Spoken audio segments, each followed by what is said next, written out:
course, is Let's Go Crazy, one of the many hits by Prince off of his iconic Purple Rain album.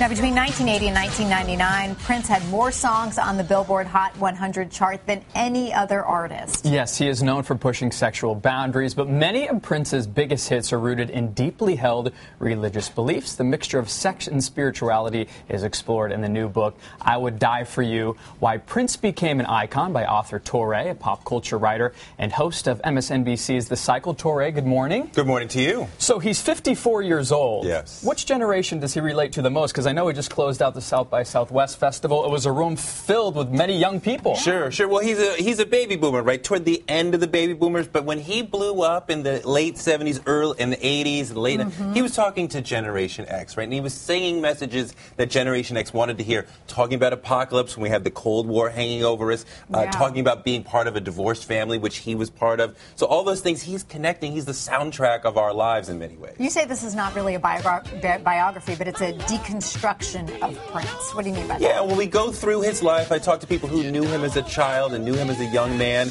But we also go through his music and try to explain what some of these songs mean. Talking about a song like Purple Rain, which I hadn't fully understood before I started diving into it and talking to people who sang with him or in the Revolution.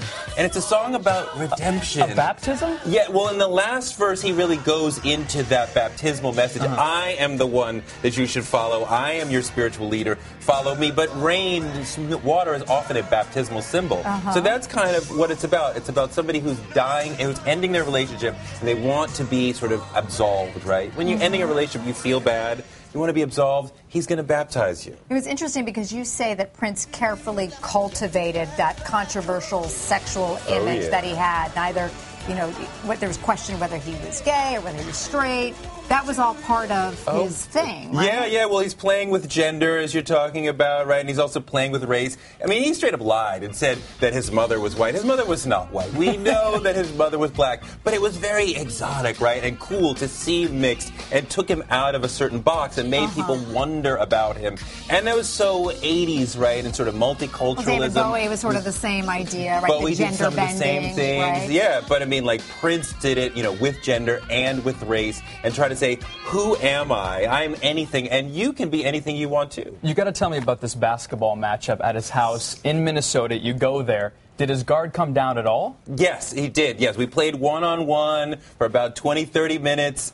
Who won? Well, neither of us were really good shots. Okay. So, it's sort of a tie, maybe a 2-2 tie sort of thing. All right. But, I mean, like, it was just, just two men, just two brothers playing basketball together. The mask came off, and it was just like playing with a normal dude, and we're talking a little trash to each other. But we just had fun. And then as soon as we finished, the mask went back on. But while we were playing, he's in, a scoop neck, right? Like, bell bottoms, all black, but then Nike Air Force Ones. So, I mean, he's just a cool guy. Well, as we said, Jason was talking about him closing out the South by Southwest. Are we starting to see more a comeback for Prince? I mean, is he, and he was on Saturday Night Live. Yeah, I don't know. I mean, we'll see. He's got a new song out, Screwdriver, a lot of people like. There's a way that the music is sort of perpetual, right? I mean, Let's Go Crazy, 1999, Purple Rain, all these songs will always be great, and they will always be played all the time.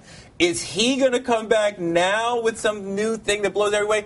I don't know. We'll see, But, I mean, it's great to live in that old music and just sort of revel in how great it is. I'm just glad we're down to it being just Prince and not the artist formerly known as, it's too confusing. Or the symbol that we went through, that whole phase. It was confusing. Yeah, that was meant to sort of confuse and be part of the mystery and, break away from the record company. But if you called him Prince, then he was always comfortable with that. I mean, that was one of the things that happened when we played basketball. I passed the ball to him. He didn't know it was coming, and I shouted out Prince, and it was the symbol period. I thought I was going to get thrown out of Paisley Park for calling him that, and he laughed. I was like, you didn't know what to call me, and he loved that. But if you called him Prince, he didn't care. All right. Well, Toure, thanks. Good luck with the book.